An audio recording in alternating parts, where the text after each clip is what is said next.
Kalau kita bicara soal Nine Dash Line ini, ya, terutama di Natuna Utara, atau kalau orang sana sudah menyebutnya itu adalah LCS, ya, Laut Cina Selatan, gitu. Kita tidak bisa mengkuri ya, dua hegemoni besar itu, Amerika dengan China kan sangat luar biasa. Kalau seandainya benar-benar terjadi pertempuran di kawasan itu, seperti apa kekuatan militer kita menghadapi dua hegemoni besar? Ya sebenarnya kan tidak ada kaitannya sebenarnya dengan Indonesia itu, ya. Tetapi dampak dari pertempuran dua negara besar ini berimplikasi besar terhadap ancaman keamanan Indonesia. Memang itu menjadi pusat perhatian baru. Jadi bagaimana kalau terjadi? Ya menurut saya kita tidak punya kepentingan langsung. Saya tidak bisa menjawab hanya karena saya ingin berusaha untuk menjelaskan. Tapi yang jelas kita untungnya tidak punya masalah langsung dengan mereka berdua.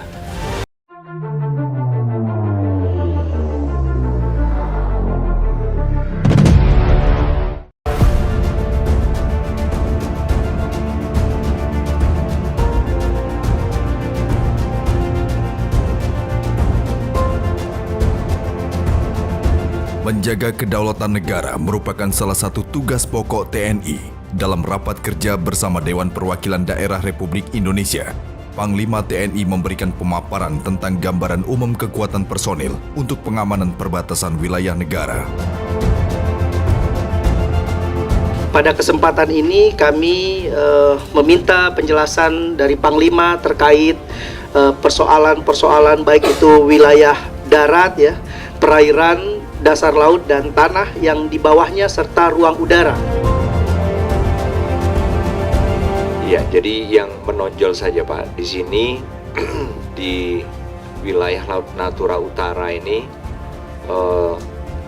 yang merupakan salah satu area perbatasan yang memang cukup mendapatkan perhatian dari publik adalah area ini.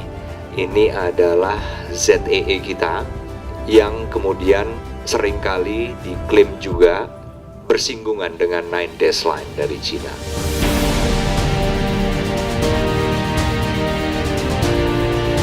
Selain memberi pemaparan tentang operasi pengamanan wilayah perbatasan negara, Panglima TNI juga menerima banyak masukan dari para senator perwakilan daerah tentang kondisi keamanan terutama wilayah perbatasan Indonesia. Kalau kita bicara soal Nine Dash Line ini, ya, terutama di Natuna Utara, atau kalau orang sana sudah menyebutnya itu adalah LCS, ya, Laut Cina Selatan, gitu. Kita tidak bisa mengkuri ya, dua hegemoni besar itu, Amerika dengan China kan sangat luar biasa. Kalau seandainya benar-benar terjadi pertempuran di kawasan itu, seperti apa kekuatan militer kita menghadapi dua hegemoni besar? Ya sebenarnya kan tidak ada kaitannya sebenarnya dengan Indonesia itu, ya. Tetapi dampak dari pertempuran dua negara besar ini berimplikasi besar terhadap ancaman keamanan Indonesia. Memang itu menjadi pusat perhatian baru. Jadi bagaimana kalau terjadi? Ya menurut saya kita tidak punya kepentingan langsung. Saya tidak bisa menjawab hanya karena saya ingin berusaha untuk menjelaskan. Tapi yang jelas kita untungnya tidak punya masalah langsung dengan mereka berdua.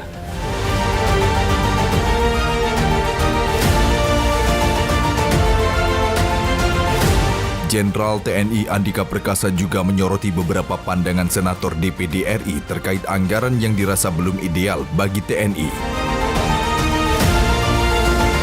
Jadi ini perlu memang kita DPD dalam hal ini komite satu pimpinan kita harus mendorong, kita harus menyuarakan, harus meminta kepada Presiden memberikan anggaran.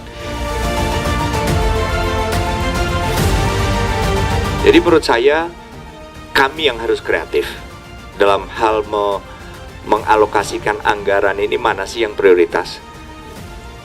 Dan juga berarti karena ini anggaran ya cuma segitu, kalau kita kasih porsi yang agak berlebih di misalnya kesejahteraan prajurit, pasti akan berkurang untuk alutsista. Demikian juga sebaliknya, Kalau kita prioritaskan ke alutsista, pasti juga berkurang untuk kesejahteraan prajurit. Jadi itulah posisi saya, Bapak Ketua dan Bapak Ibu sekalian.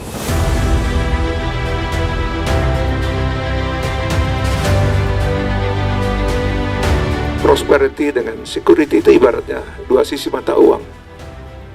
Kalau hanya satu saja tidak bermakna. Kita bicara prosperity tanpa keamanan tidak mungkin.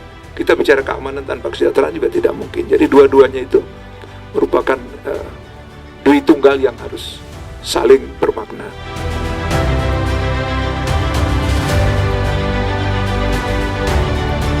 Pertemuan ini adalah bentuk peningkatan sinergi antar lembaga. Ke depan, DPD RI dan TNI akan terus berkoordinasi terkait berbagai temuan, baik di wilayah perbatasan atau permasalahan apapun yang menyangkut sinergi kedua instansi.